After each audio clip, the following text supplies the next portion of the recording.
This is Dr. Marcel. He's been treating the other kidney patient I told you about. And what about stroke? Is Dan gonna get a kidney? No, sir, you remember. But Mrs. Schuler, you are. So I can donate. Yes. Hold on. Mom, I don't want you taking the risk with your blood pressure. And that means that my son will get a kidney. Yes. I'm my patient's brother. Great. Dan, I am your mother. It's a kidney, it's nothing. If something happens. I mean, you're my baby. I can't imagine life without you. When you have children of your own, we understand.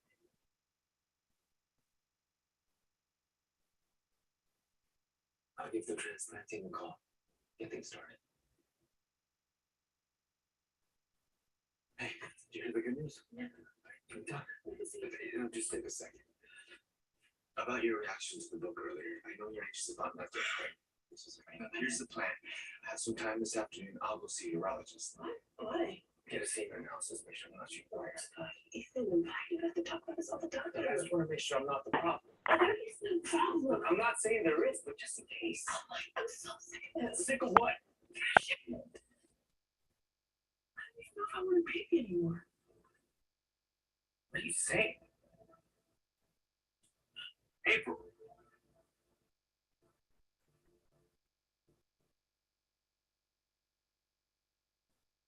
Your mission, stand up to moderate to severe rheumatoid arthritis or active psoriatic arthritis and take it on with Rinvoq.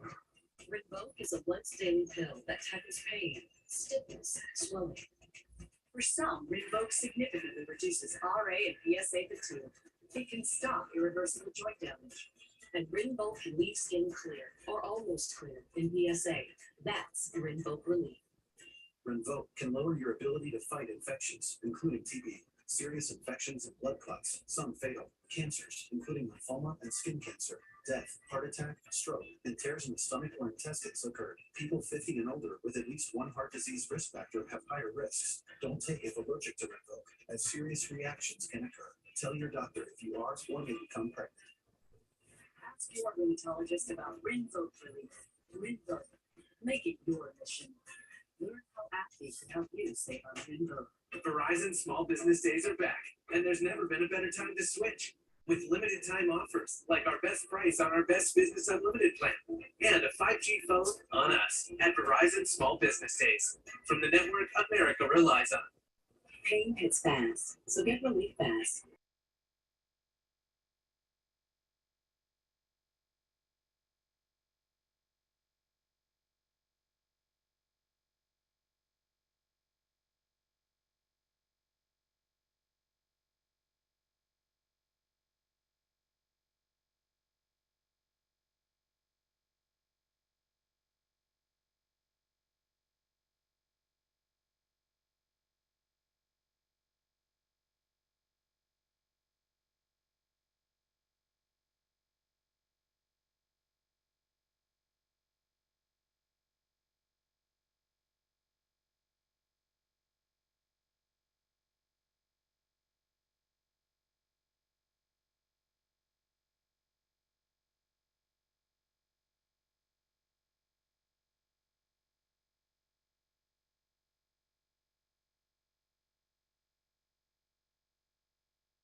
Dad told me when I was graduating, he sat beside me a case of bottles.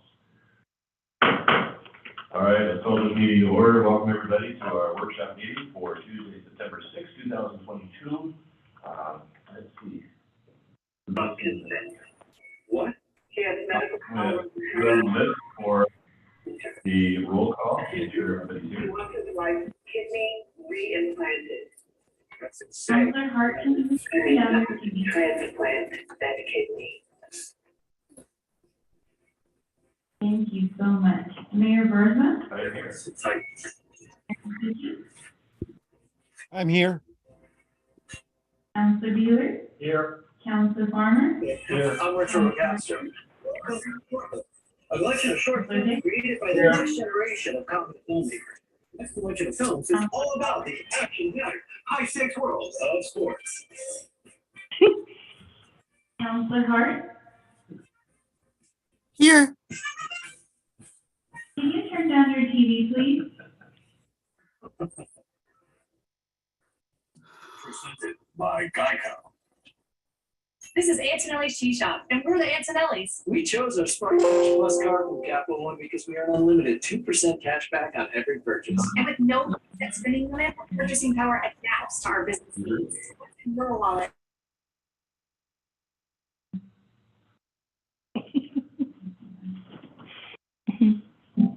Counselor Hart is here. City Manager Alba? Here. City Clerk Vincent Yana is here. Finance and Administrative Services Horner, Director Horner? Here. Fire Chief Anderson? I'm here. Police Chief Escalera? Stop here. Public Works Director Fisher? I'm here. Community and Economic Development Director Martin? Here. Perfect, thank you. We have a reasonably short agenda this evening. The first item on the agenda is the Title IX discussion. City Manager. Thank you, Mayor. Tonight we have updates to the Title IX section, which is the criminal activity code, and I'm going to pass it over to our city attorney, Ms. Riley. So when we started the prosecution contract in May, when looking at the city code, found out that the city criminal code has not been updated since 1983. So it's important we have accurate and updated code for a lot of reasons, so the chief and the officers can correctly be citing the right codes, and that keeps us, one, city following the law, and two, when that doesn't happen, we then have to come to court and, amend our complaint, to file an amended complaint that we're accurately prosecuting people for the correct crime. And we don't want to have somebody charged with a crime that's on the books of Sunnyside, but no longer is a recognized crime or the correct statute for the. But this is what you have is a lot of cases in front of you, and it's a draft. This is part of our prosecution agreement. This is not extra time or pay for us to do this. And we have about 40 hours into it at this point, and I'm happy to go through it line by line if everybody would like to know everything when it's complete. Do you think it's appropriate for city manager and chief to meet with our office to go over a few other things that need to be addressed? The working document, and we would like to have this done.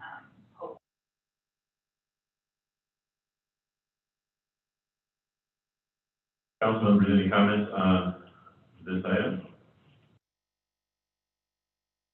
Anybody want to hear it line by line? Yeah. Verbatim, right? I can tell you, and not necessarily an example of anything that's wrong with the code, an issue that came up in court today. An individual was charged with criminal graffiti, and it was the first time that it had been charged with that. And the statute requires that if you charge that offense, they have to have previously been convicted of malicious mischief. So we were able to amend it just to malicious get done, so we didn't have to dismiss it. But I think there's ways of addressing that going forward, and just education as well. And I don't know that that was happening with previous prosecutors and the officers. Is there a standard Title IX that most cities use, rather than us just sort of line up with your own? I mean, Yes. just every city does this, or? So what we recommend, and what most cities do, is adopt Title IX and Title IX-A in its entirety. So if there's a situation where officers want to charge something and they can't find it in the Sunnyside Municipal Code, or we can revert or fall back on the RCW for the state. And usually the things that will remain in the Sunnyside Municipal Code will be things that are specific to. So that's the common, I mean, so cities around the state are gonna have adopted Title IX and Yeah. Title IX. Yes, that's common throughout the state. I think Richland, Kennewick does it, Foster does it, Pasco does it, yeah, and Seattle does it. I mean, that's the default would be adopt Title IX and Title IX-A. And we're still blundering along Sunnyside with what we've done in 1983. Means you're still using what we've done since 1980. So we have, in the period of time that I've been on council, which, hasn't been terribly long, but we've always been updating and bringing up to speed different things that are in our municipal code that's out of date, that needs to be cleaned up. City managers are bringing things to our attention. It's all that has done that regularly. How is it that this has passed our scrutiny for so long? Why is it that council is not being apprised of this one until now? We brought it to your attention as soon as we were aware of it. Just amazed that nobody else has ever mentioned it to us. If I may, one of the things that, as a good prosecutor, you would be looking at these things immediately, because they are things that go through. And we were working on a temporary contract with the former prosecutors in 2013. And then before that, we had a prosecutor that got into criminal trouble anyway, and so I'm not sure she was on top of things. So I think that that's why when I came on board, I said, I'm going to be making a lot of changes because I see things that are not being done in our city based on where I've worked before. And so by giving me the city manager job, you've empowered me now to go back and say, okay, these are the things that are really affecting our city. And I saw that prosecution services was a big one. And so that's why when we went out for contract, I was so pleased that, one of the first things they said is we really need to amend the code. So I think that's some of it. I think some of it is just having a competent and mindful prosecutor. And that's really what I would say that was kind of our first conversation. So thank you very much for empowering me to be the city manager. And thank you to Saxon Riley for noticing it as, something that needs to be taken care of. And you're going to see this throughout the next few years. There's going to be a lot of changes that I will be making in some things, and then also our city needs to make a change just on how we do business every day. Okay, well, I appreciate that being brought to our attention. I don't know how the rest of council feels, but I don't really want the city of Sunnyside to be left in the previous century. I think that we have some responsibilities to the citizens of this community, and to have outdated laws and outdated forms of doing things doesn't help anybody, and it makes things more cumbersome. Next time they hear that we're doing things in triplicate on carbon copy forms. Oh, we have some of those for you. I'm wondering about that, yeah. And so, we've got all of these things that we can do. I moved back to the city of Sunnyside in 2003, living outside of the United States, and we were sending reports to each other there in a developing country, and we were doing all of that via email at the time. Each of us sent our reports into the entire body, and then we would read those reports and then, ask the questions after having read them, keeping our meetings shorter. When I moved back to Sunnyside, we were still getting Xerox copies. And this wasn't with the city, this was with a different organization. And so I know that as a city, we tend to be a little bit behind. But there's no reason for that to continue. So thank you, Ms. Sullivan, thank you for bringing that to our attention. Yeah, council, any more questions or comments? And Mr. Deputy Mayor, feel free to chime in here. Thank you, Mr. Mayor. I don't have much more to say except what you said, Mr. Mayor. I agree with you. I believe we need to keep our code up to date. One of the nice things, though, that I am happy with is that, Sunnyside is the first city in the state to adopt the council manager form of government. And we are an optional code city, which means that as the laws change in the state, we can adopt those laws or we can choose our own. So I think that's gives us a better way to go as a form of government. Thank you, sir. And Ms. Hart, if your TV volume is down, unmute yourself and chime in too as well.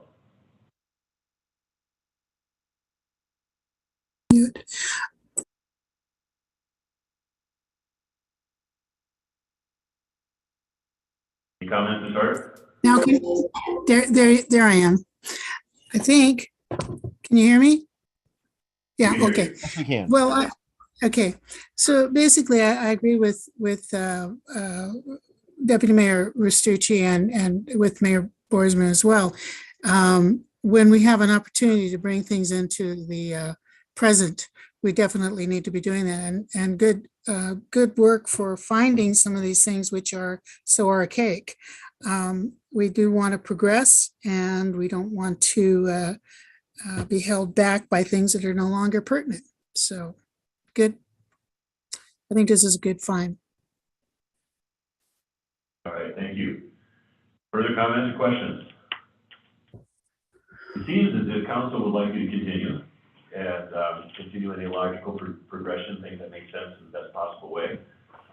That's definitely the sentiment that I'm sensing from council members. So well done and carry on. Well, thank you, and that will make the job of Hawkins City.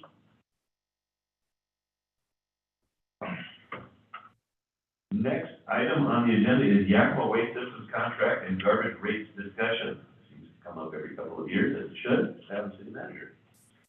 And I'm going to pass this off to Jameson Turner.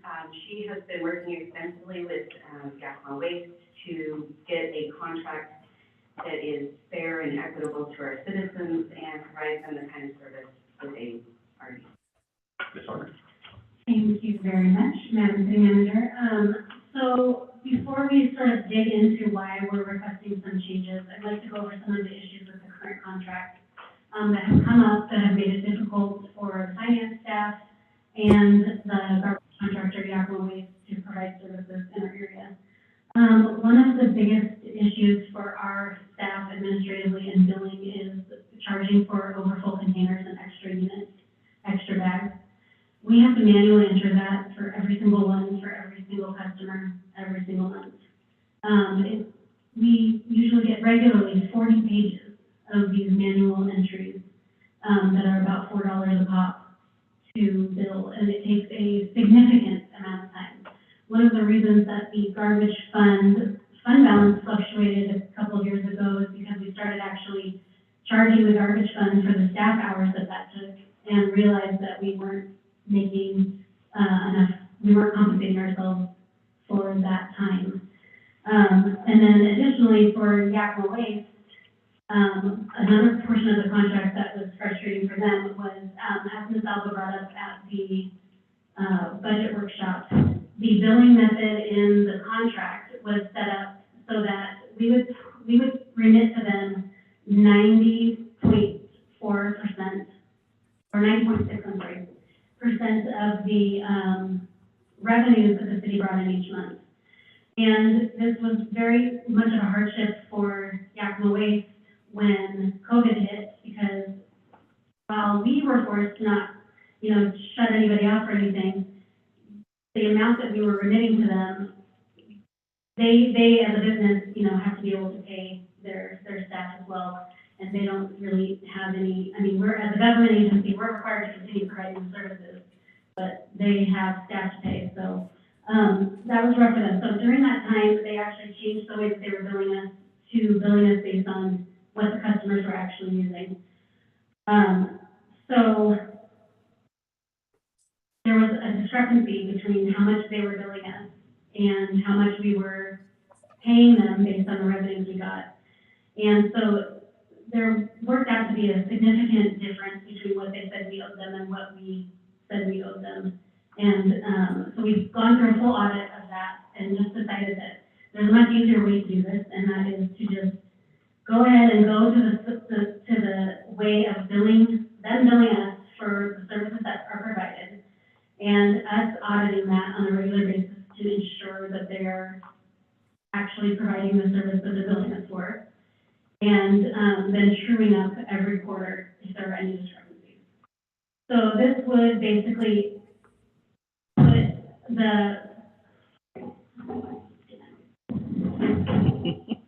put the liability sort of on the city side, if another thing like COVID happens where we're still paying them, which is difficult for the city, but we have other sources of revenue and other ways to potentially maintain that, whereas a private business may not have that ability.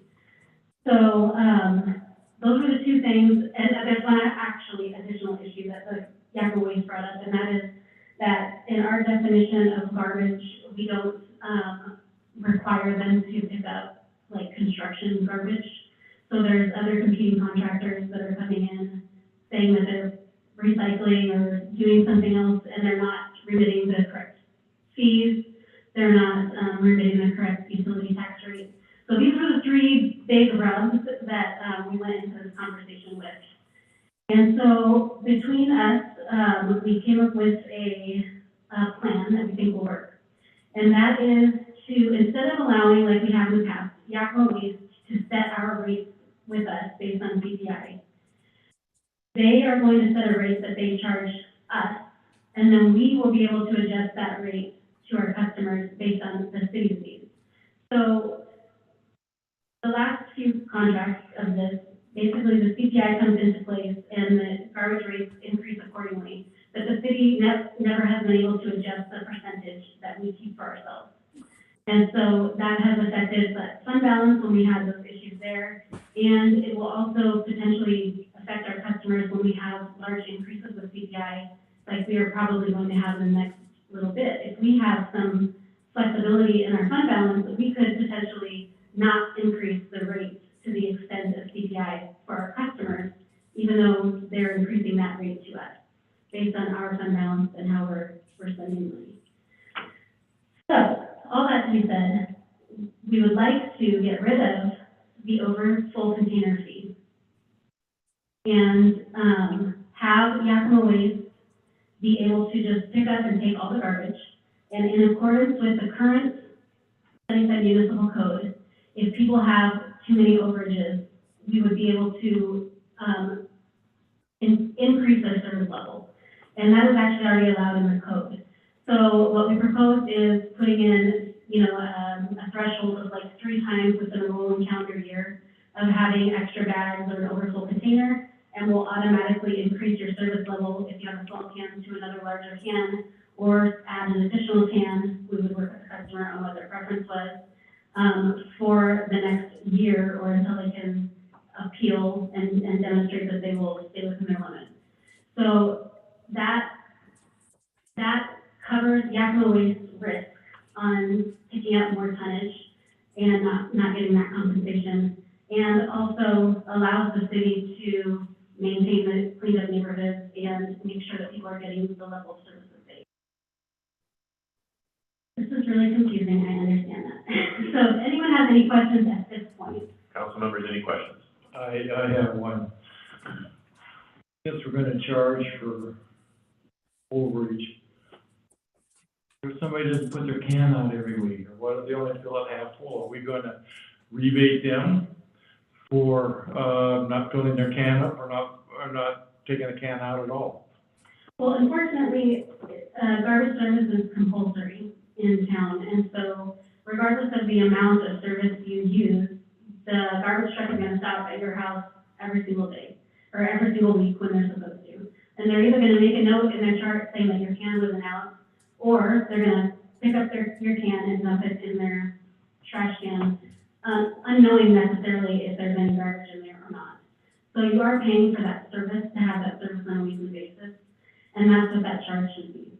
And so when you look at the actual amount that people were paying, so if every single bag was currently being charged $3.37, right? We have people that would regularly have 3 extra bags a week. So that's $10 a week over 4 weeks of the month, sometimes $40 in extra garbage fees.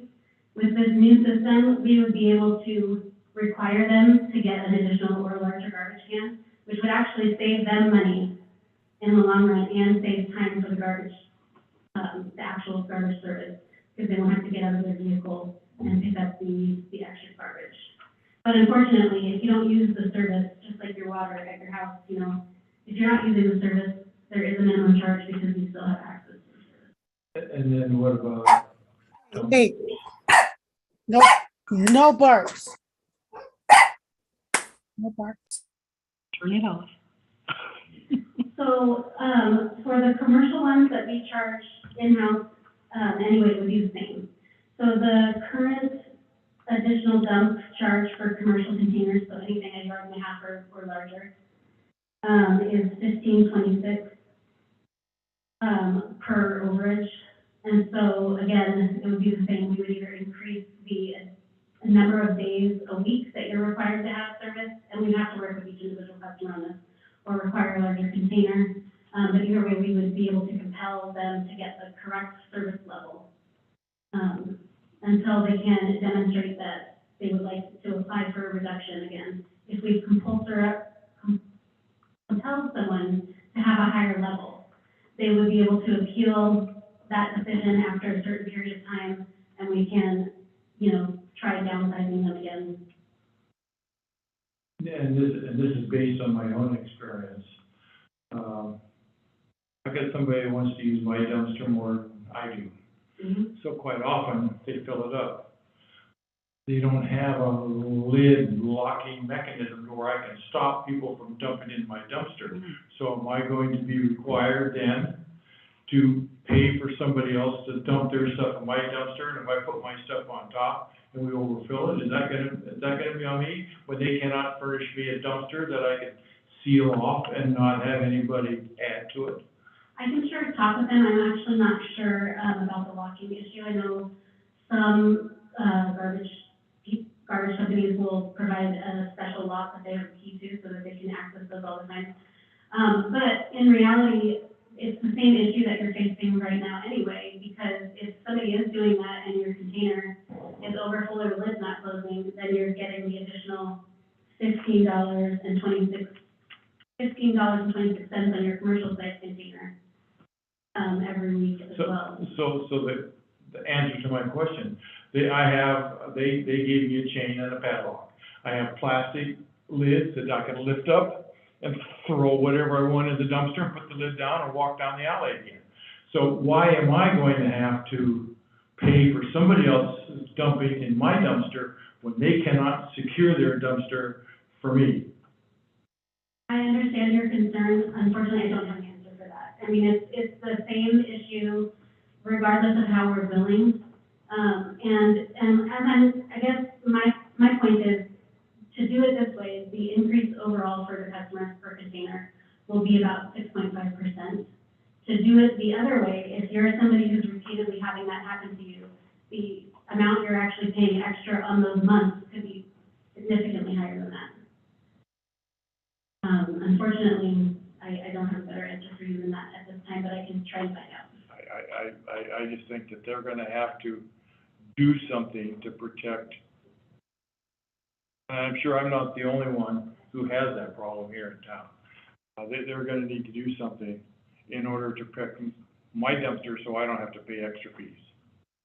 If I may, we have a locked dumpster at the community center because that one is frequently filled by people that aren't supposed to be throwing garbage. We'll look into that and see if we can get one that works for your business. I have called. No, we'll get you something. And that is a common problem. I have seen it, people pull up to dumpsters at private businesses, if it's behind the building or whatever, they'll unload a pickup full of stuff. I've seen it happen multiple times. And so, that is something that does need to be ironed out. I think that is only fair for the owners of the business, the people that have to pay that fee. I'm more than happy to pay to dump my garbage, even if there's an overage and I get too much and you drop me another can. I'm fine with that, but I don't want to pay to dump other people's garbage. So that's And I will just point out, this is not an issue that is singular to Sunnyside. This is the third city garbage utility that I have worked on, and it is a problem across all of humanity, probably, unfortunately. So I agree that we need to find a way to better manage that, and we'll definitely work on that. I probably can't fix it for you, but I will do my best to try. Further questions from council? What's considered an overage? if It's the lid doesn't shut, but what if it's just open a little bit? They still Yeah, shut. Or if you have sticks, It's this much. sunflower sticks hanging out, is that considered an Yes. overage because the lid won't close? Yes. Better start watching my water bill, huh? Or my garbage bill. Does it go by tonnage? No. Well, they don't have a way to weigh on the actual truck, so that's how they compensate for those overage fees is by saying, a normal garbage can with the lid closed would weigh approximately this much. You add more, and that's where they're gonna start adding that. So, My neighbor gets in his and jumps on it. So I he don't can like the get, idea of adding more to it, but, because we have chronic people on our street that constantly are overfull. yeah. I have two dumpsters, because I know I'm gonna fill mine. yeah, I would say that in talking with the garbage company, one of the reasons that they like this method versus the other is that people often will put their garbage out the night before or super early in the morning, and it takes a while for the garbage man to get there. And because we also have a dogs running at large problems in town, it is easier to manage that garbage staying in its container if it is in a container instead of in an extra bag alongside. So that's another, and right now, honestly, our Yakima waste, the drivers are getting out of the vehicles and attempting to pick up that garbage often when that happens.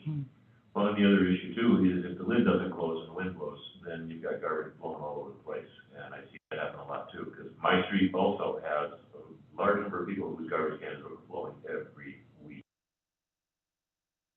So I have a question. So how this is gonna work is what they, just pulling a number out of the air, let's say they bill the city $10,000 a month, and we take our portion out of that, or we add to that what the city needs, and then we write them a check for the $10,000 a month. And So then, basically, we will set the rates on an annual basis like we do with all of the other utilities. And we'll decide, the city, you guys will decide, what percentage you think is fair over top of the amount that they're charging us. And then when they issue us a bill each month, it's going to indicate the number of bins, and then they'll accompany that with a list of every service level for every property in town. And then we'll be able to go and compare to make sure that those are matching up with what we're. is that gonna save staff time? A lot of staff time, a significant amount of staff time. Like a week, a full 40 hours a month, probably.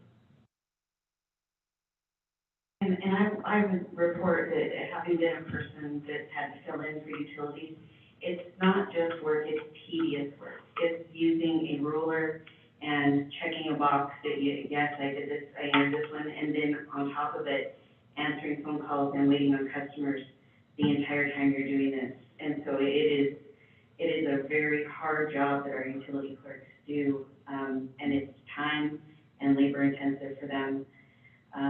And honestly, having been the one with the ruler, your eyes are burning after a couple hours of doing it. So it's really gonna probably make our staff much happier and easier for their job to get their job done. Backwards, just thinking of that over the table, sorry. All right, further comments or questions? Is there more, Ms. Horner? I was gonna say, I can also go over the sections of the current SMC if you'd like, that say where we're allowed to, if customers that exceed their certain level of service, that the city can designate that level of service for them. There is some other small areas that we would need to change in the code to update, removal of the reference to a fee for, an extra bag or an overfull container. But those are small changes, so I didn't want to send that to the attorney and have them start working on those changes to the SMC unless you guys were on board with these changes. So what is the feeling of council on this one? You'd like them to go ahead on this? You'll save the city a lot of, hours on the clock. Yeah. I think from the residential side, I'm not 100% convinced of the commercial side, but from the residential side, I think it'll help things. As you mentioned, getting that extra can is going to actually, over time, save them money per month as opposed to having an overage every single month and having to pay extra. So that could end up saving them On the commercial side, I think it's possible that they could save money, but I still don't think it's fair that they have to pay to dump other people's garbage. So I don't know how we're gonna resolve that. Like you say, that's a problem everywhere. It's not just in Sunnyside. But if we could see what we can do about that, locking lid or something along those lines would be really helpful, because I definitely feel for those business owners. Sometimes it's a little tight making those expenses in a month, and then we gotta add that sort of stuff as well. It gets very frustrating. And additionally, the thing that we talked about with Jack Morris, like I said, would be 3 times in a rolling calendar, basically, or rolling calendar year. So the first time you have an overage, we're gonna tag your container and say, hey, you have an overage, just so you know, if you do this more, we can tell you that you have to have a bigger container. The second time, we'll actually send you a formal letter from the city saying, received a warning on this day. We are officially letting you know that if you have another overage, you're in the next calendar year for whatever time, you will receive an additional can or whatever it is. So we aren't going to immediately just throw those charges on and haul that garbage can out there. We are going to give them basically three chances per year to, before we actually increase the service level. Thank you. The council would like you to carry on, so it seems like we're moving in the right direction. And then we will, the rates that are on the, that were in the original packet, I made a small Excel calculation error, and I apologize for that. I love Excel, but sometimes I don't check my formulas. Anyway, I fixed it on the handout, and so the rates we're proposing that Yakima Waste will charge us are in the left column, and then the bolded column towards the right is what we would actually charge the customer. So like I said, across service levels, it would be about a 6.5% increase. But like I said, on the back end of that, people will be paying any overages. So while some people will feel a small increase, many others will probably actually feel a decrease. Right, and the rate things have been going up in the last year and a half, so it's unexpected that rates are going up. And then one other thing, because this is just the reissuing this contract that was actually, technically, we've extended it since April 15th. These rates are what would get us through, and this contract is what would get us through the end of the year. But January, they're still going to assess their CPI as they do, and then we will have to evaluate whether or not we need to increase our rate. And then also the Shane landfill, or not the Shane, the transfer station in Outlook is likely closing, and so that could definitely affect the rates that we are getting charged. And so that is something to keep in mind for when those come up at the year. And just a note on that, I am in talks with City Administrator Ortega in Grandview and LaDon Lenny with Yakima County Commissioners on trying to figure out a site here in Sunnyside for a transfer station. So that we've begun those talks, because not only will this impact Sunnyside, it will impact Grandview as well, since they self-haul. So we're looking for an alternative that will help the county residents, because if you live in the country, you know you go to the dump, and then help Grandview and Sunnyside. So we're trying to work on something to figure out what we can do. Good idea. Okay, so I will put this together for a contract with these rates at the next meeting. Forward to seeing that. Item C, People for People Letter of Support Request. Consider providing a letter of support for People with their application to Washington State Department of Transportation for Transportation Services funding. This was a late addition to, well, too late, but it was a later addition to the agenda. Normally we don't have action in the workshop, but this is one that People for People had a little urgency on. They'd like to get that in as soon as possible, and I think their date was the 15th of September, is that correct? Yeah. So they asked if we could possibly go ahead on this one, and I okayed moving this one forward. So, and City Manager, if you want to give all the pertinent information. Really, this is just a small item. It's just us saying we support their grant application. And this is common when you have a local agency that's trying to get grants. So really, it would just be say, yes, we support your grant. And if there's any in-kind that we would need to provide, we would in other words, if they said, could you do X, Y, and Z, as long as it didn't put the city in a position where we were expending our own money, maybe if we were expending personnel or using equipment, we would allow that. So that's what this is all about. Council members, questions or comments? Mr. Mayor, just real quick, People for People is a great organization. I had the opportunity to serve on their board of directors for a number of years in the past, and actually served as president of the board for 2 years. I wholeheartedly support this. When I was mayor, I supported these letters. Transportation networks need these kind of letters for support in order for them to get the grants that they need in order to do their operations. So I wholeheartedly support this, and I encourage council to do the same. Thank you, sir. Mr. Farmer. Mr. Deputy Mayor, Mr. Uchi to it. They provide an invaluable service to the city, and I was for it totally. Sir, comments, other comments? I had to use them last year, I think it was, when I had a hip operation. And it's hard to try and find somebody to get you to physical therapy all the time. But you call People for People, and boy, it's good. I totally approve of them. Ms. Hart, you've been quiet. You have comments?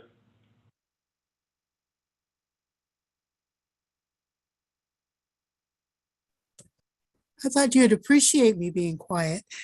Yes, I wholeheartedly support the letter of support for People.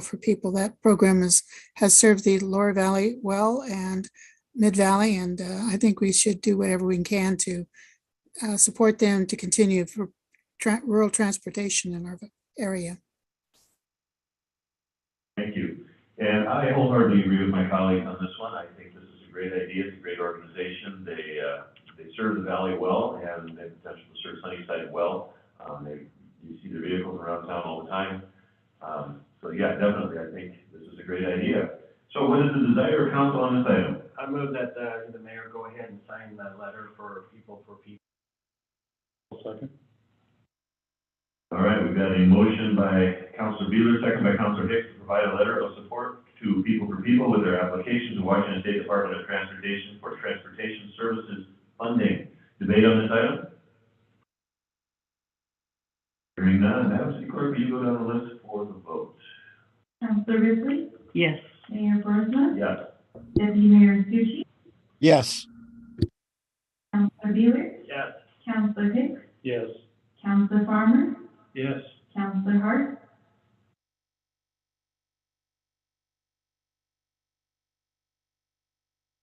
Councilor Hart, Councilor Hart, you're muted.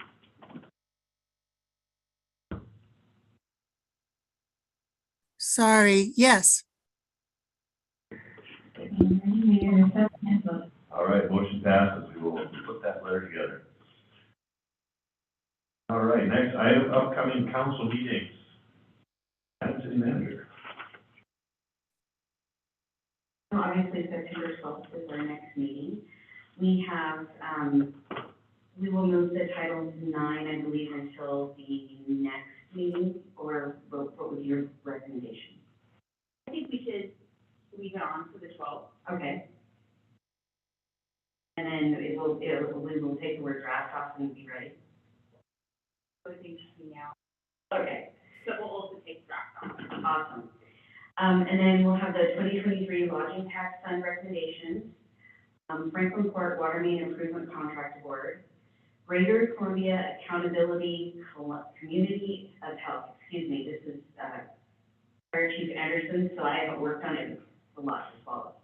And the City of Sunnyside for the Emergency Medical Services Innovative Agreement, temporary cashier, and SMC amendments, and then the last bit of long pack, closed record hearing, and then we have a little note that we need to notice. That's actually, I'm going to move that one to the Following meeting. Okay. And then we have a reminder that there is a National Night Out on September 20th, and that has been noticed, so you are welcome to attend. all of you, and that will be South Hill Road. It's actually where Roosevelt Court area, kind of by Inspire, that's on that road.